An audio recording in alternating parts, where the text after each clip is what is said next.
நன்றி பிரதி சபாநாயகர் அவர்களே.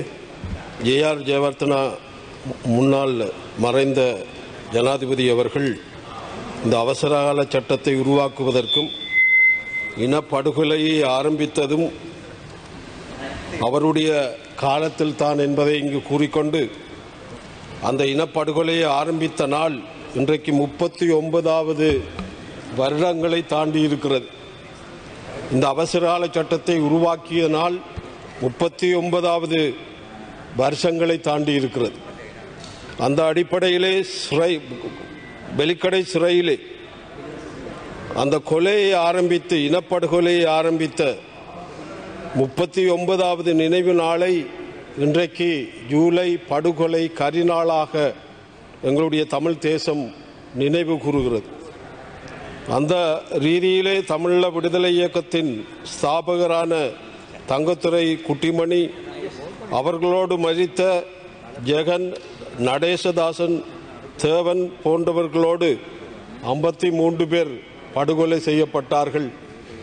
அந்த ரீதியிலே இன்றைய தினம் இந்த உயரியல் சபையிலே இங்கு யாரும் இது சம்பந்தமாக கருத்துரைக்கவில்லை என்ற கவலையோடு ஆழ்ந்த இரங்கலை எங்களுடைய தமிழ் மக்கள் சார்பாக, தமிழ் விடுதலை இயக்கத்தின் சார்பாக, தமிழ் தேசிய கூட்டமைப்பின் சார்பாக ஆழ்ந்த இரங்கலை நான் தெரிவித்துக் கொள்ள விரும்புகின்றேன். இதில் என்ன கவலை என்றால், இன்றைக்கு அவசரகால சட்டம் புதுப்பிக்கப்படுக போகிறது. சிங்கள மக்கள் தாக்கப்பட்டிருக்கிறார்கள். அந்த அடிப்படையிலே இன்றைக்கு அது ஒரு பெரிய விஷயமாக பேசப்படுகின்ற ஒரு நிகழ்ச்சி நிரலை நான் இங்கு காணக்கூடியதாக இருக்கிறது. சிங்கள மக்கள் தாக்கப்பட்டதை நாங்கள் வன்மையாக கண்டிக்கின்றோம். ஜனநாயக ரீதியிலே போராடியவர்கள் தண்டிக்கப்பட்டது உண்மையிலே கண்டிக்கத்தக்கது. இந்த ரீதியிலே யாழ்ப்பாணம் வடக்கு கிழக்கிலே மலையகத்திலே இதை அதாவது இந்த அரசாங்கம் செய்த அநியாயத்தை கண்டித்து தமிழர்கள் இன்றைக்கும் போராட்டத்திலே தங்களுடைய அந்த ஆதரவை அடித்தது தவறு என்று அந்த ஜனநாயக போராட்டத்திலே பங்கு கொண்ட அந்த சிங்கள சகோதரர்களுக்கு ஆதரவு தெரிவித்து போராட்டம் நடைபெறுகின்ற இந்த சூழலிலே அந்த எங்களுடைய தமிழ் மக்கள் தாக்கப்படுகின்ற போது, எங்களுடைய இளைஞர்கள் சிறையிலே இந்த அவசரகால சட்டத்தை வைத்துக்கொண்டு சிறையை நிரப்புகின்ற போது யாருமே குரல் கொடுக்கவில்லை என்பதை மிக கவலையோடு நான் இங்கு தெரிவித்துக் கொள்கிறேன். அது ஒரு பயங்கரவாதமாக பார்க்கப்பட்டது. எனவே இந்த உயரியல் சபையிலே நான் கேட்கின்றேன், இன்றைய காலம் நாங்கள் ஒன்றாக இணைந்து செயல்படுகின்ற காலமாக மாறி வருகிறது. இந்த போராட்ட இளைஞர்கள், யுவதிகள், எங்களுடைய தமிழ் தரப்பிலே நடந்த போராட்டம் அது உண்மையானது என்பதை ஏற்றுக்கொள்ள இன்றைக்கு பேசி வருகிறார்கள். அந்த வகையிலே இந்த போராட்டத்தின் ஜனநாயக ரீதியான போராட்டத்திலே போராடுகின்ற அத்தனை மக்களுக்கும் எங்களுடைய ஆதரவை நாங்கள் தெரிவிக்க தயாராக இருக்கிறோம். இந்த அவசரகால சட்டத்தை வைத்துக்கொண்டு அவர்களை அடக்க நினைத்தால் நிச்சயமாக ஏஆர் ஜெயவர்தனா அன்று செய்த அந்த அநியாயத்தின் பின்புதான் ஆயுத போராட்டம் முளைத்தது என்பதை இங்கு நான் சொல்லிக்கொள்ள விரும்புகின்றேன். இந்த ஆயுத போராட்டத்தை முளைக்க வைத்தது ஏஆர் ஜெயவர்தனா. ஆகவே இந்த விடயத்திலே இந்த ஜனநாயக போராட்டத்தை யாருமே தயவு செய்து, அன்று தந்தை செல்வா காலத்திலே இந்த ஜனநாயக போராட்டம் மிக மோசமாக வன்முறையாக அந்த ஜனநாயக கரங்களை ஒடுக்குகின்ற சந்தர்ப்பங்கள் எங்களுடைய காலத்திலே ஏற்பட்டது, அல்லது இப்பொழுதுதான் அது ஏற்படுகின்ற ஒரு சூழல் இருந்து கொண்டிருக்கிறது. ஆகவே ஒன்றிணைந்து எங்களுடைய இந்த இனப்பிரச்சனையையும் இந்த நாட்டிலே இருக்கின்ற அத்தனை இந்த நாட்டிலே வாழுகின்ற அத்தனை இனங்களையும் நாங்கள் கவனத்தில் எடுத்து அவருடைய பிரச்சனையை தீர்த்து இந்த ஐக்கிய இலங்கைக்குள்ளே அவரவர் இனங்கள் தங்களுடைய சுயமாக வாழக்கூடிய வாய்ப்பை நாங்கள் உண்டு பண்ணுகின்ற சந்தர்ப்பம் இன்றைக்கு வந்திருக்கிறது. ஆகவே இந்த அவசரகால சட்டத்தை தமிழ் தேசிய கூட்டமைப்பு மூர்க்கத்தனமாக எதிர்க்கும் என்பதை நான் இங்கு குறிப்பிட விரும்புகின்றேன். அது மட்டுமல்ல, இந்த சிறையிலே கொல்லப்பட்டவர்கள் அவர்களுடைய உடல்கள் எங்கே புதைக்கப்பட்டது என்று இட்ட வரைக்கும் கண்டுபிடிக்க முடியாமல் இருக்கிறது. அதை இந்த அரசு வெளிப்படையாக எங்கு கொல்லப்பட்டார்கள், எங்கே புதைக்கப்பட்டார்கள் என்பதை உறுதிப்பட சொல்ல வேண்டும் என்பதை நான் சந்தர்ப்பத்திலே கேட்டுக்கொள்ள விரும்புகின்றேன். ஆகவே பிரதி சபாநாயகர் அவர்களே, இன்றைக்கு பல விடயங்கள் பேசப்பட்டு வருகின்றன. எங்களை பொறுத்தமட்டிலே இந்த டீசல் பெட்ரோல் கொடுக்கின்ற முக்கியத்துவம் மண்ணெண்ணெய்க்கு கொடுப்பதில்லை. மண்ணெண்ணெயால் இன்றைக்கு எங்களுடைய மீனவர் சமூகம் 3-4 மாசமாக பட்டினியை எதிர்கொண்டிருக்கிறார். அதே போல விவசாயிகள் அப்படியான ஒரு சூழலுக்கு தள்ளப்பட்டிருக்கிறார். அவை பெட்ரோலுக்கும் டீசலுக்கும் காட்டுகின்ற முக்கியத்துவை இந்த அரசாங்கம் மண்ணெண்ணெய்க்கும் காட்ட வேண்டும் என்று இச்சந்தர்ப்பத்தில் நான் கேட்டுக்கொள்ள விரும்புகின்றேன். அது மட்டுமல்ல, தமிழ் தேசிய கூட்டமைப்பு மீது சேரை வார்த்துகின்ற சில புல்லுருவிகள் எங்களை பார்த்து குறை சொல்லுகிறார்கள். நாங்கள் சோரம் போய்விட்டோம் என்று சொல்லுகிறார்கள். அந்த புல்லுருவிகளை பார்த்து சொல்லுகிறேன், நீங்கள் நிரூபியுங்கள். தமிழ் தேசிய கூட்டமைப்பு சோரம் போனால் நிரூபியுங்கள். நீங்கள் சொல்வதை நாங்கள் கேட்கின்றோம். ஆகவே தமிழ் தேசிய கூட்டமைப்பு என்றைக்கும் முதுகெலும்போடு தான் செயல்படும். அது எடுத்த முடிவின் பிரகாரம் நடக்கும். அந்த முடிவை ஒரு காலம் மாற்றிக்கொள்ளாது. ஒரு காலம் தமிழ் தேசிய கூட்டமைப்பு சோரம் போகாது என்பதை சொல்லிக்கொண்டு வணக்கம். அடுத்ததாக கௌரவ MA சுமந்திரன் அவர்கள், உங்களுக்கு 7 நிமிடங்கள் உண்டு. You have 7 minutes. Thank you, sir. We are debating the imposition of emergency. This is the third attempt in 3 months to promulgate a state of emergency. In early May, President Gotabaya Rajapaksa purportedly promulgated the state of emergency. It lasted only for a few days.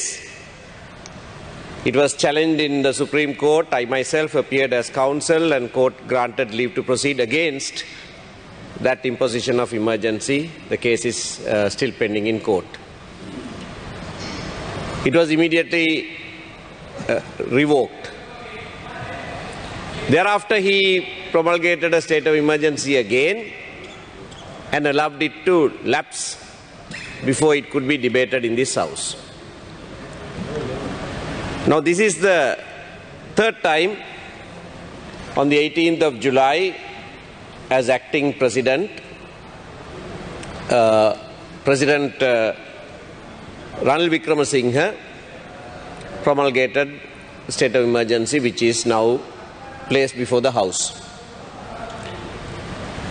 The leader of the House, when he presented the emergency proclamation, stated that he recounted a story of his experience of appearing for some suspects who were charged with the bomb attack on Parliament.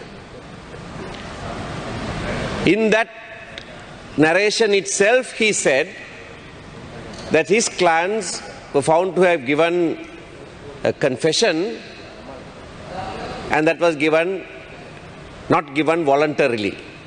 It was found that they had not given it voluntarily, and therefore they were acquitted. I should rest my case just with that. If it was not given voluntarily, how was it given then? The abuse of emergency powers is what he was referring to. This we have lived through experience. Now, this is the contradiction, and I call it a government of contradictions today. The very minister who introduces the debate says in his experience confessions were obtained by force, and yet he presents one of the most draconian, not just the proclamation, regulations that have been made under it. We have not seen anything like this in the past.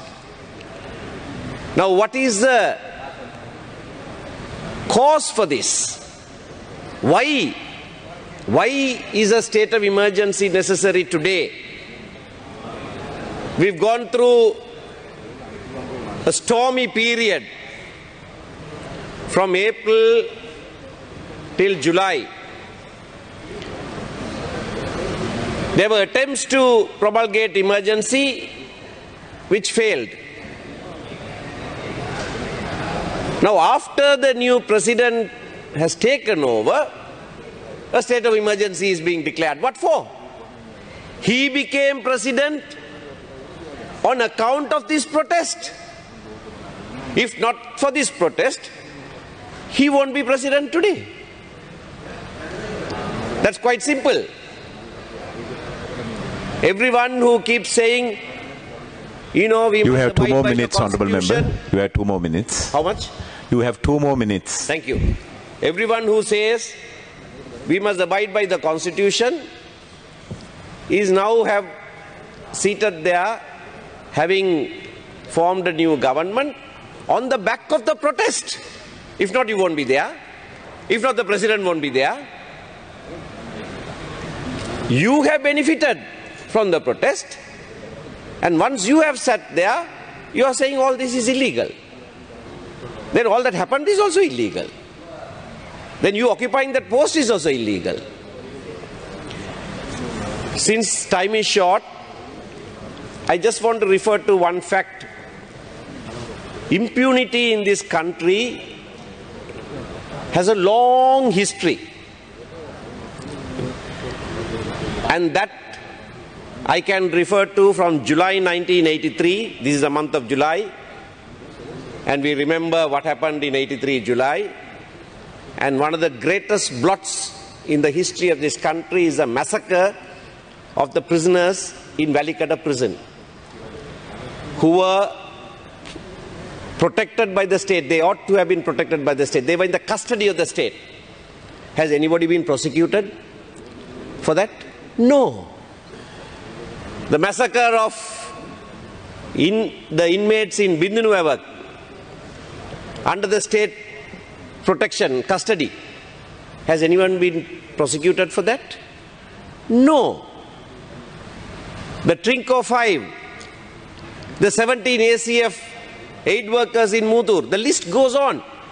Another Trinco, the 11 youth in Colombo, more recent. No. So I want to table, since time is short, the most recent publication of the report, which says impunity in times of uncertainty. Can currency be protected where life and freedom are savaged? Addressing Lanka's trust deficit must go deeper than economics. This is a UTHR report dated 9th of July 2022. I urge members of Parliament to, it's on the web as well, but I'm tabling it here, to read it, to see, identify the root causes. What it says is the rupee is devaluing, but life and liberty have been devalued in this country much earlier. Thank you, honourable member. Your time is therefore, over. we must get our perspective right. If not, there is no future for this country. Thank you. Thank you for your contribution.